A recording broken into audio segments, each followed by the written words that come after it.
මේ වීඩියෝ එකෙන් බලමු Sentinel software එකේ face recognition feature එක.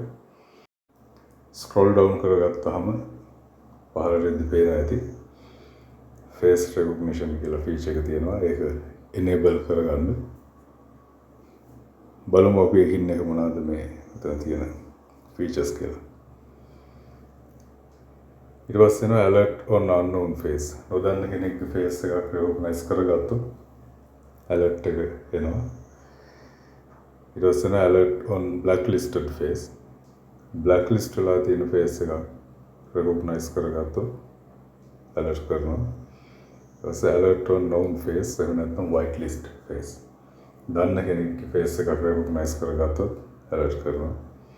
එනවා log ඊළඟ feature එක log all recognize. recognize කරගත්තොත් alerts මුකුත් දෙන්නේ නැතුව silently ඒ ටික save කරගන්නවා. ඊට පස්සේ තියෙනවා save unknown crops. unknown face crops.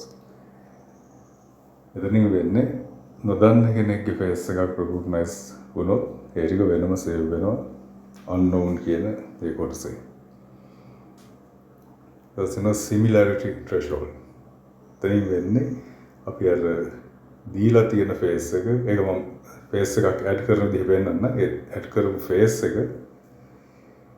recognize කරපු face එකට මොන තරම් සමානද කියලා ඒක compare කරලා බලනවා. එතනින් අපිට එතන සෙට් කරගන්න 70ක් සමාන වුණොත් විතරක් alert කරන්න 80ක් 150ක් 90ක් ඒ විදිහට සාමාන්‍යයෙන් 70ක් විතර දුන්නාම ඇති. ඒක confirm time එක recognize කරගන්න කොච්චර වෙලාවක් ගන්නවද කියන එක. කියන අපි තප්පර 3ක් දුන්නොත් ඒ තප්පර 3කින් detect කරගෙන recognize කරගෙන alert එක එනවා. දැන් තියෙනවා alert cool down එක කියන්නේ alert එක කොච්චර වෙලාවකින් දෙන්න ඕනේ. තප්පර 5න් 5ට 10න් 10ට recognize කරගත්තා පස්සේ. ඊට පස්සේ manage face කියන බටන් එක ක්ලික් කරලා පිට face එකක් අලුත් කෙනෙක්ගේ face එකක් add කරුව හැකි.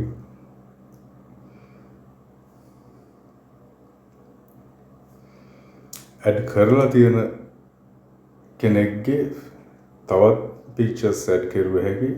මෙතන මේ plus mark එකක් තියෙනවා.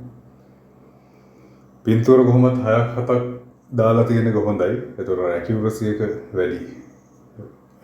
පැති 2-3කට එහෙම දාන්න ඉස්සරහා පැත්තට එහෙම පින්තූර 5-6ක් දාපුවම ලේසියෙන්ම ඩිටෙක්ට් කරනවා.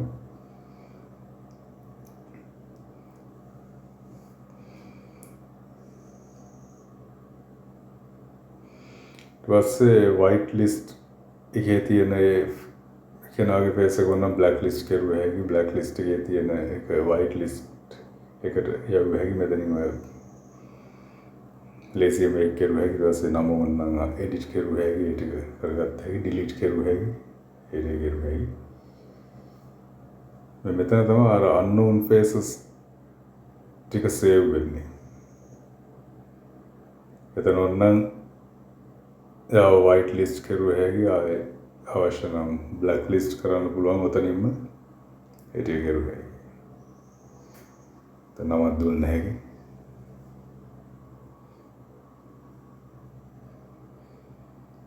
එතනින් අලුත් කෙනෙක්ගේ පින්තූරයක් ආය අවශ්‍ය නම් add කරුව හැකි.